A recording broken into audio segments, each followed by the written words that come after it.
Connecting. Oh, are you doing a sound test? No, I'm just getting this pulled up. Oh, okay. I'm just letting this play until we are all connected on everything. Hello, people. Okay.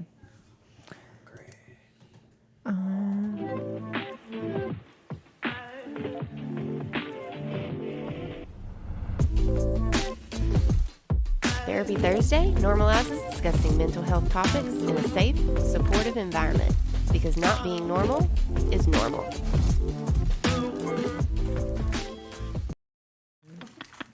Go, Matt. Go. Welcome, everyone, to Therapy Thursday, our weekly He was installment not here. ready at all. I was trying to get the iPad loaded up. Now you've thrown off my smooth, silky intro, and so Now we've thrown him off his rhythm. I think I got it. Welcome everyone to Therapy Thursday, our weekly installment here at Affinity Counseling Services, where we talk about different mental health topics from a personal and professional perspective. My name is Matthew Yount, lead therapist and president here at Affinity Counseling Services. I'm Andrea Yount, and I am the vice president at Affinity and the chairwoman of the board at A Lovely Pause. I'm Stacy Diggs. I'm marketing director at Affinity Counseling Services and vice chair on A Lovely Pause. And behind the camera, as always, I'm taking your questions, comments, and concerns. Kindred, and I'm the office manager of Affinity and secretary of the board for A Lovely Pause. And we're finishing up our doubleheader today. Doubleheader. Yeah, we had to miss last week, so we thought we would do our due diligence and go ahead and get in for this month.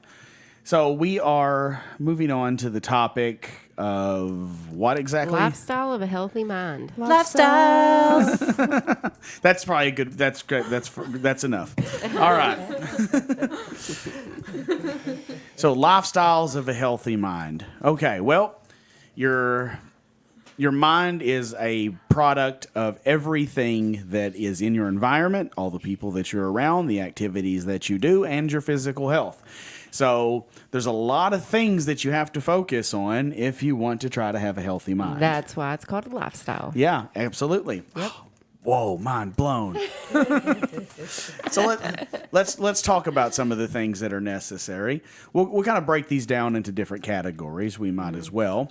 So let's look at first routine and structure. Oh, yes. Very much so. Well, yeah, as someone who fought against routine and structure for a long time, I'll let you talk about it. I think that's a big people, too, that have like a little twinge of OCD. Is that people are going to a little bit of the change, and the control. So having a structure for me, when I first started doing it, I felt like it had to be perfect. Yeah. Yeah, like, okay. So like what was your resistance to wanting to start a schedule? Responsibility and thinking that I couldn't do it and wanting to be able to do things my own way and make my own decisions and not have to be responsible at a certain time for a certain thing and just be able to do it whenever I felt like it. Like I'd always been doing it. Mm-hmm. Yeah. I didn't want to change. I'm not very happy with change, especially when it comes to something so personal for me. I don't react well at all, even if it's something as ridiculous as, a chore or something. I don't like change. And I'm adaptable, but I will have a fit first. So I'll be angry the whole time. Like, please, if I will do it, I'll do it, but just don't talk to me. Yeah, well, I don't want to talk about it. I will hear reason after I've had my fit about it. Like, I can't hear reason until after I've had my fit. Like, changes is I have not my great for fit me. internally, so Yeah. if you say something to me, it's going to be externally, and I'm trying not to do that. So Yeah, so that's the fight against it for me. So what has something like a schedule? How has that helped you? Oh, it has helped my anxiety a lot because the way I did it before is, I'll do it whenever I have time to do it or whatever. I also dissociate a lot. So then I'd never do it. Or I'd have every intention of doing it and I didn't do it. Also, dissociation and PTSD makes it really hard for me to be good at time management. And so I would not do a very good job of my time management along with the dissociation, and a lot of things wouldn't get done. And then I would get everything done because I'm an overachiever, but it would all be done at the last minute and I would be like, oh, Overwhelm Yes. time. Yeah.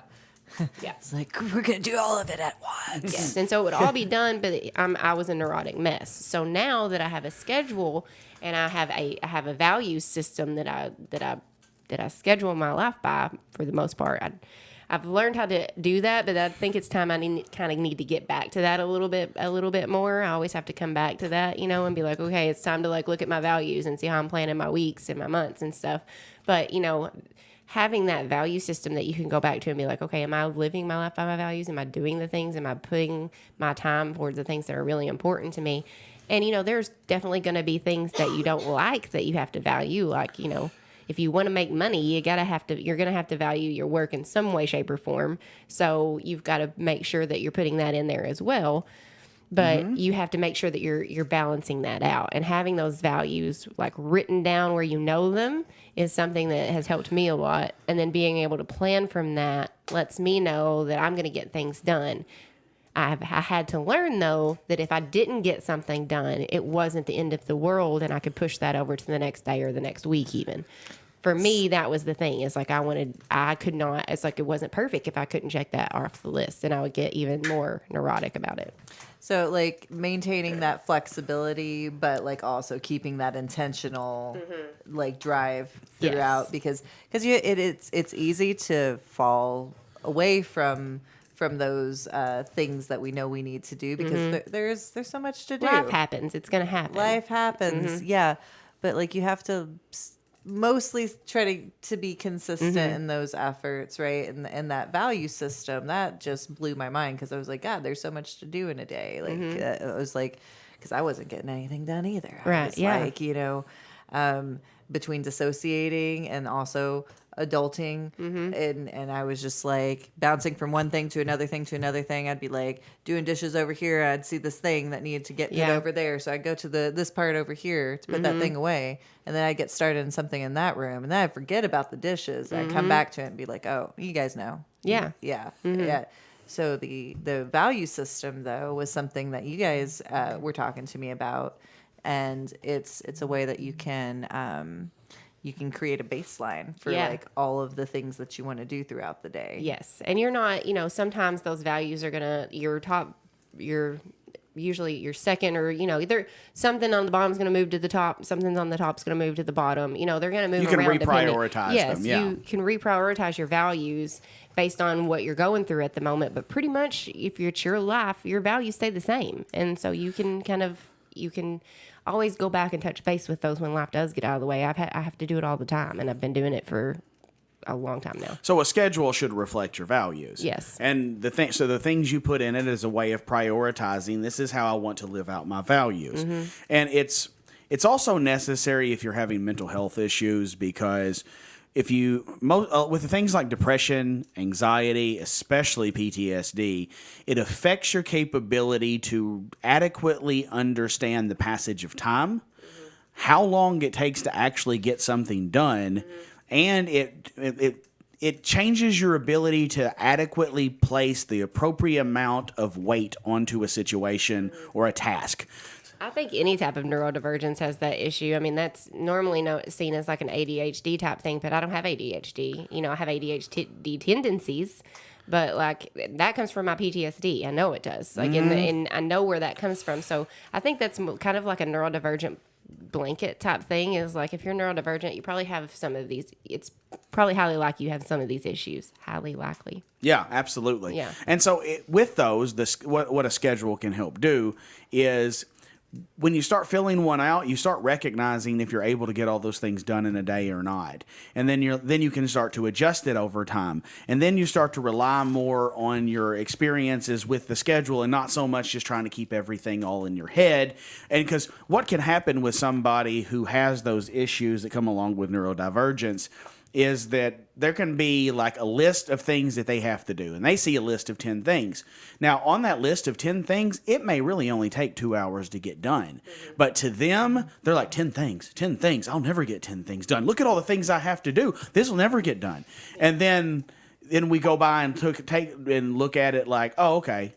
I've done these before. I've done these in the past. It's good. If I look at it, that's going to take 5 minutes. That one's going to take 30 minutes. And then you can add it up. And then if you know you have, that's called executive dysfunction. And if you Yeah. know you have that, then if you know that you're a person who tends to look at it, get overwhelmed by a list, then with that experience, you can start, like for me, I would start writing down like how long that's going to take me, like out beside my, Yep. my little list, so that I can be like, okay, this is how long that's going to take me. So I know within my planner how long I have that I can, do that, right? How Yeah. long I mark it off. And so that helps me tremendously with time management, because my brain can't do that. I have to see it on paper. I have to even like write it out. Like I have to write it, see it. It's this whole thing.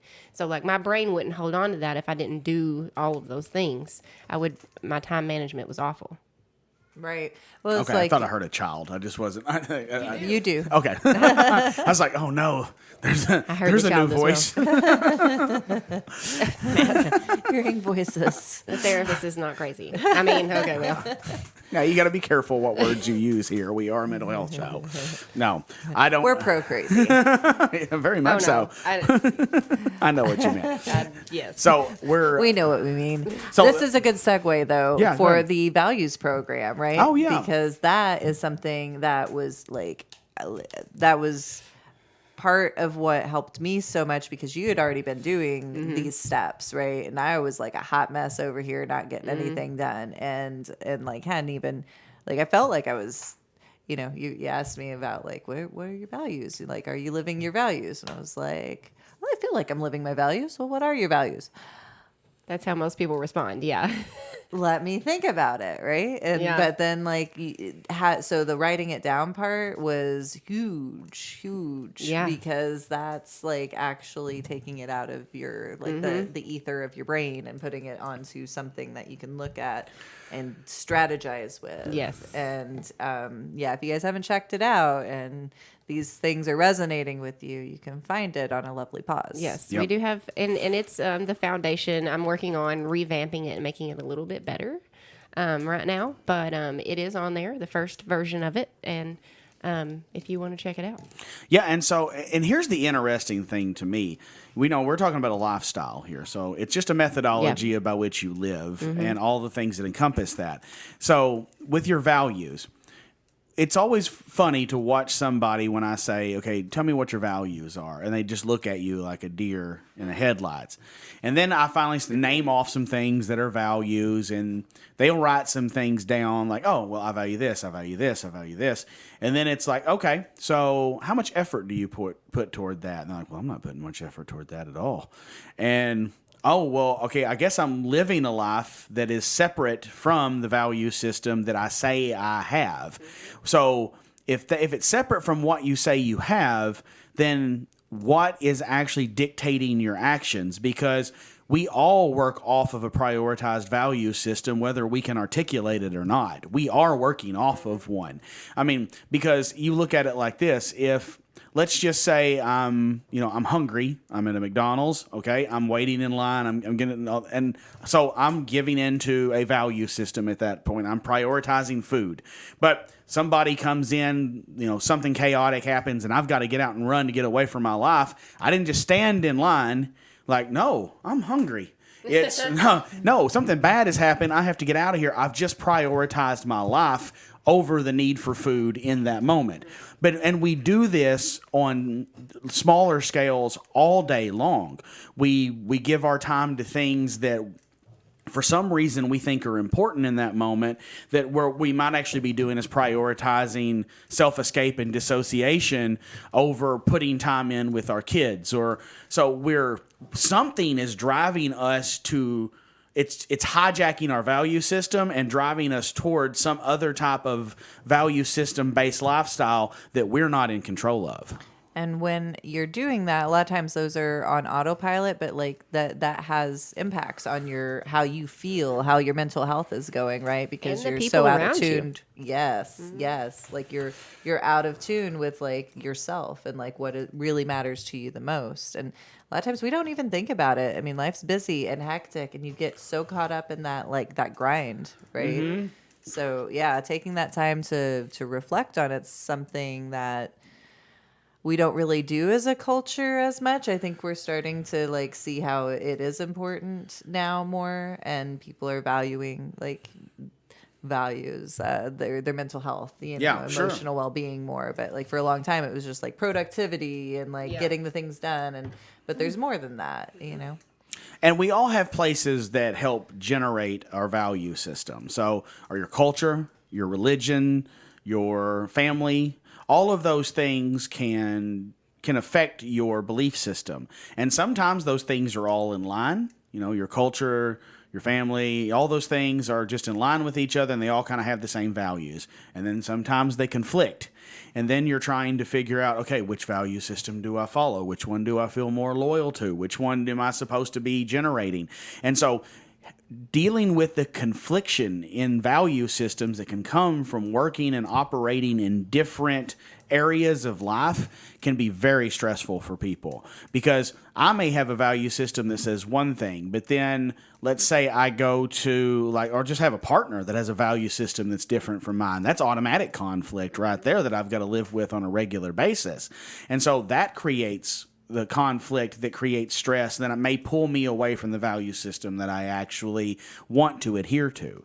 So we have to be careful, because all our different systems in our life may have conflicting values that they require us to display, whether or not we actually want to display them or not. So one of the things that you want to try to do is align your life around your value system, so that your friends, your spiritual practices, the things that you do in life, they all reflect a value system of yours. So, I work a lot off of the idea of what I look at as a Christian value system of trying to practice love and acceptance and openness and helping and kindness and things like that. And so I try to make sure those things are present in my life. No matter what I'm doing, I'm reflecting those things. So that way they don't feel conflicting for me. If I'm not operating in that way, if I have to operate differently to be in a place, I don't want to be in that place. I don't want to have to be something that doesn't match that value system, or it will make me feel like I'm being disingenuous. It will make me feel down, stressed, hurt. And so you can find a value system that works for you, and then you generate that through all the other systems within your life, which may mean removing some systems and finding okay, that doesn't fit my value system. I got to get rid of that because it's just making me feel like a different person. Or things that maybe used to fit, right? Like you had these systems that maybe you grew up with, right? That were like, made sense when you were younger, but then as you grow and evolve and change, you're like, oh, this doesn't fit me anymore. Like I'm not the same person that I used to be. And that's a huge thing, like breaking down those like archetypes that like you have established as being part of your core self. Those can be very challenging. Absolutely. To start thinking on and changing. Yeah, because our belief systems are like layers, and the bottom layers are our foundations. And so the things that we experience early in life help us develop belief systems that will affect us throughout our entire life, even if we get to the age of 40, 50, 60 and look back and go, I don't believe any of those old belief systems, but they're still at my foundation. They're still what's holding everything up. And under enough stress, you regress down to those old value systems again. And then you have to fight against yourself to pull yourself out of that and start operating up at a higher level again to where you've developed new and better beliefs that fit your environment. So it's so hard because the base value systems you have, you really didn't help create. Other people helped create them for you because you were so young and impressionable and naive and underdeveloped that you didn't know how to develop a value system of your own. So you had basically inherited one that starts off as your base operating system. And then everything else is you developing on top of an operating system. So some of us got really cool operating systems, and other people got Windows 2000 and okay, I guess I got to put all the new stuff on top of that. Well, it's going to be laggy. and it's going to be buggy. But I think Windows 2000 is being nice. some people are still working off DOS, or the old floppy disk and DOS prompts. Yes, I would say that's probably more accurate. If you know anything about computers, don't judge me. I'm just working off of the knowledge that I have. It's not that great. It makes sense to me. It works. It works for most of us. Y'all said floppy. I was like, The old floppy disks in school. disks. Yes, I remember those. So some of us We are working old. with that. But but now to develop those better belief systems and trying to stay in them, the lifestyle has to fit. So some of the other things that you can do, you have to have some forms of self-care. I work my butt off, but I still have times for self-care. And there's times I don't want to do it. There's times I'm mad he's doing it and he's not at home. But then if he doesn't do it, I'm like, please go. Yeah, because you don't like what I turn into when the Yes. aggression is not properly Yes, dealt it's a with. sacrifice that I make Yes. for the betterment of the house.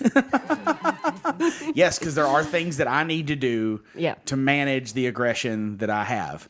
And I would just rather do them in ways that are socially acceptable and appropriate rather than ways that are not. Yes, and it goes both ways. I do things too. I Mm-hmm. make time for things that make me feel better. Yeah, and you've got to. If you don't have some form of enjoyment, self-care, things that make you get in touch with your own mind and your own body and just your own sense of enjoyment. Because I want to try to facilitate a sense of enjoyment in most things that I do. I love working with people. I may be tired. I may be like, okay, I'm barely staying awake right now. But in those moments, I'm still enjoying working with the person. And I don't keep clients I don't enjoy working with. And it's usually not anything about them personally. It's just the ones I don't enjoy working with are the ones that are not trying, or they're just trying to manipulate something, or they're here for the wrong reasons. Yeah. But so I don't keep those very long. I want to try to find enjoyment, a sense of purpose in almost anything that I'm doing. That way it doesn't feel like I'm actually having to do something detrimental. Even though it makes me tired and wears me out and drains my energy, it still has meaning and purpose to it. So I don't dislike it. I like it.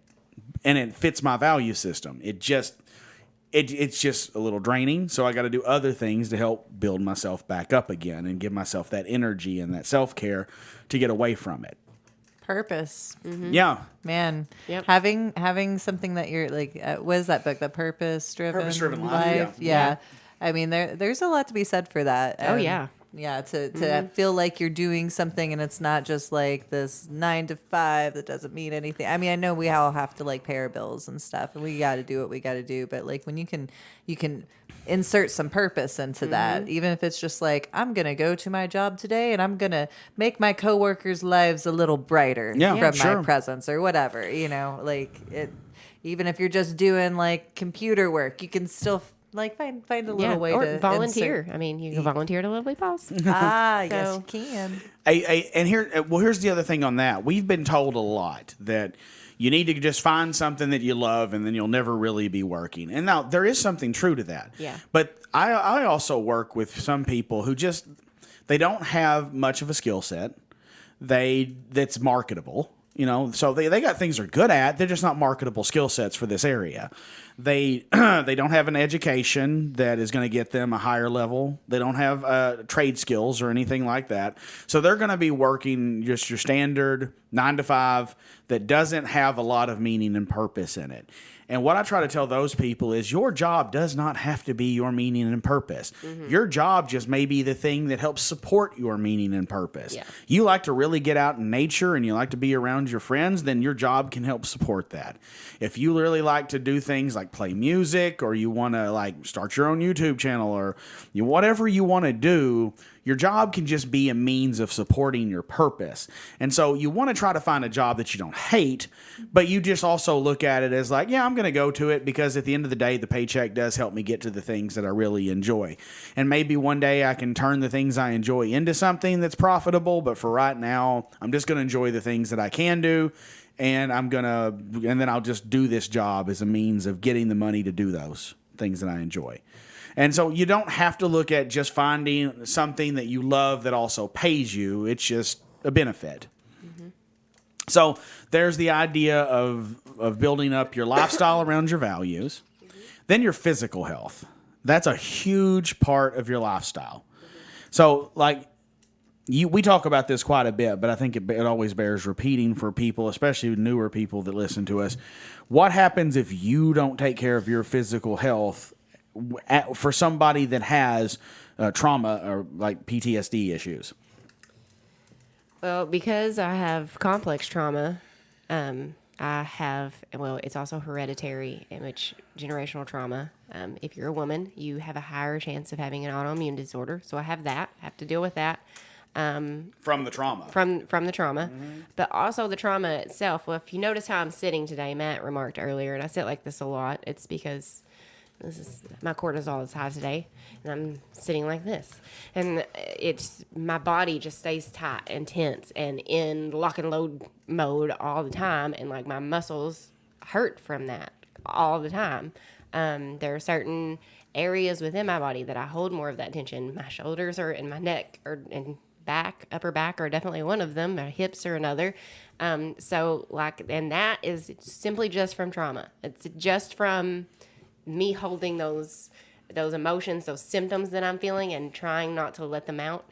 That's what that's from. It's just from me holding all of that in and trying to be a normal functioning person, and it creates pain, like chronic pain. And there have been times before I started doing like eating better, working out, doing yoga as much, before I started doing that, where I would be in bed for days, all day long, not being able to even hardly open my eyes. I wouldn't be able to move. I wouldn't be able to talk to my kids. I wouldn't be able to cook.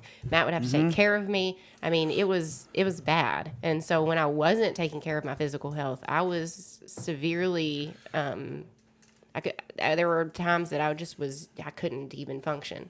And for somebody who has trauma, it's a domino effect a lot of times. Yes. Because like for you, there's times where we've got you firing on all cylinders. Your cortisol levels are staying good, and you actually use a service. What's it called?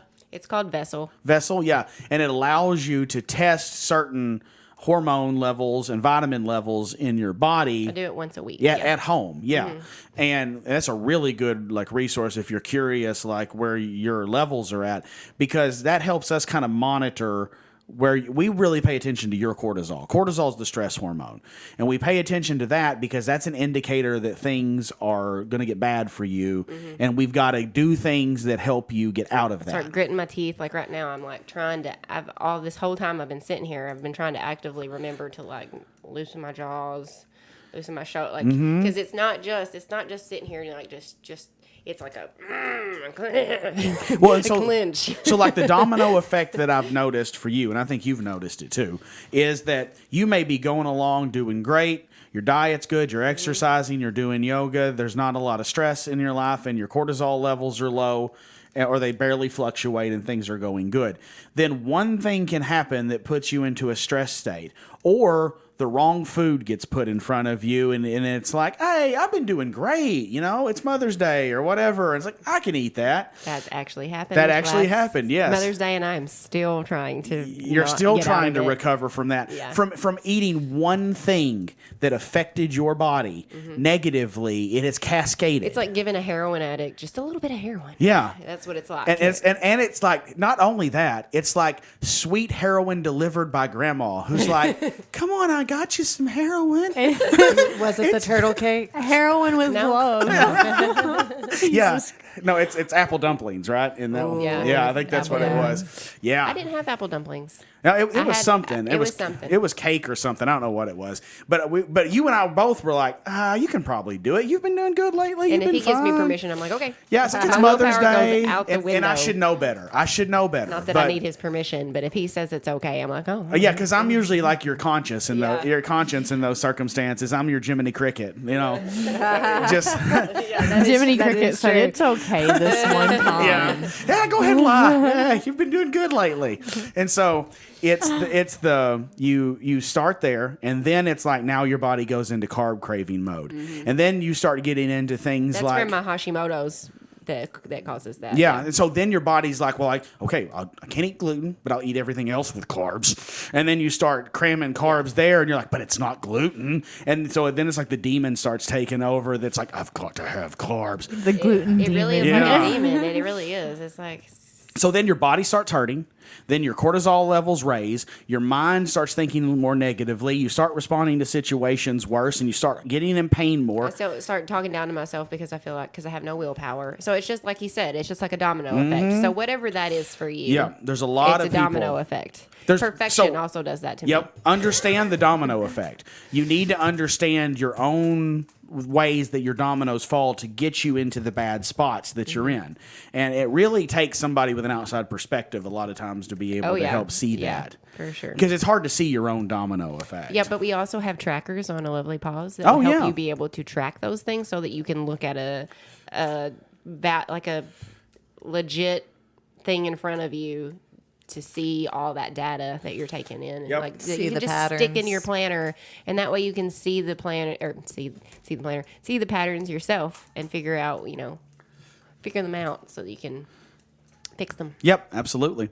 So there's a lot that could go into developing a healthy lifestyle, but essentially it's a lot about little changes over time, paying attention, and looking at the areas in your life that help create these domino effects. And so therapy can be really good for that. And if that's something that you think that we could help with, we'd be happy to assist. You can contact us at Affinity Counseling Services, AFFINITY, on Facebook, or you can reach out to us by phone, 870-324-5122. Or for Missouri, you can contact us at 573-840-0440, or sign up at counselingwithaffinity.com.